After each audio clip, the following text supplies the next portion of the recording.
আসসালামু আলাইকুম রহমতুল্লাহ। আশা করি মহান আল্লাহ তাআলার অশেষ রহমতে সবাই ভালো আছেন। তো মূলত আজকে আইছিলাম এখানে আমাদের জিঘা গাছ, ধন্দালি গাছ, সিম গাছ ইত্যাদি আর কি এগুলা ছিল।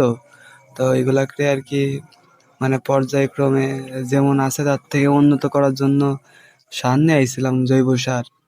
তো এটা দিব, তো ভাবলাম আপনাদেরও দেখাই জিনিসটা কেমন।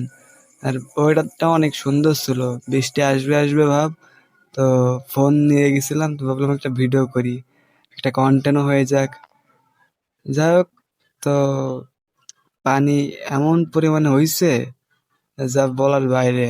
আল্লাহ রহমত করো, তুমি মাফ করো। এইখানে পেঁপে গাছ ছিল, তো পেঁপে গাছেরও ভাবলাম একটু সার দিই, যেহেতু পেঁপে গাছ ধরছে। তো দুঃখিতজনক ভাবে মানে খুবই কষ্ট লাগলো, পেঁপে গাছটার পেঁপে হইলে মানে নিয়ে যাইতেছিল। তো আমি এখানে ডাইকা দিছিলাম কাগজ দিয়ে, মানে আর কি সিমেন্টের বস্তা দিয়ে। যাই হোক, এরপরে আমি অন্য এক জায়গায় আইছি, এখানে জাল গাছ ছিল আমার, ঢ্যাঁড়স আর কি, ভেন্ডি আমরা বলি, ঢ্যাঁড়স গাছ, সিম, দন্দাল গাছ, এগুলোকেও পর্যায়ক্রমে সার দিয়ে মানে একটু উন্নত করার জন্য ট্রাই করছিলাম। গোড়া খুঁজে আর কি আমরা যেভাবে সার দিই, তরকারির ভীষণ দাম, যে কারণে এটা আর কি না করে পারলাম না।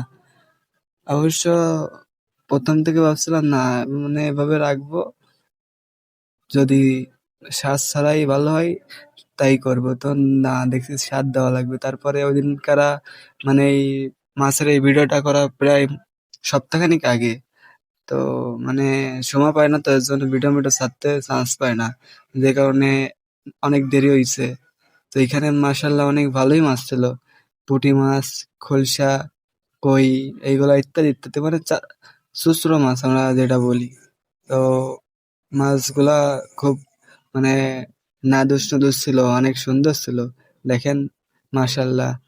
এরপর আমার ওইখানে একটা লাইলন টিকা ছাড়ছিল আমার ভাই আর কি। তো এটা দেখছিলাম, মানে যখন বাসটি ছিল অনেক সুন্দর, তো আমি ধরার চেষ্টা করছিলাম। তা মালটা যে এত মানে চালাক, মানে খুবই কষ্ট হচ্ছিল। তো যাই হোক, মাছটা অনেক বড় ছিল, প্রায় আধা কেজি তো হবে। যাই হোক, সবাই ভালো থাকবেন, আমার জন্য দোয়া করবেন। আসসালামু আলাইকুম।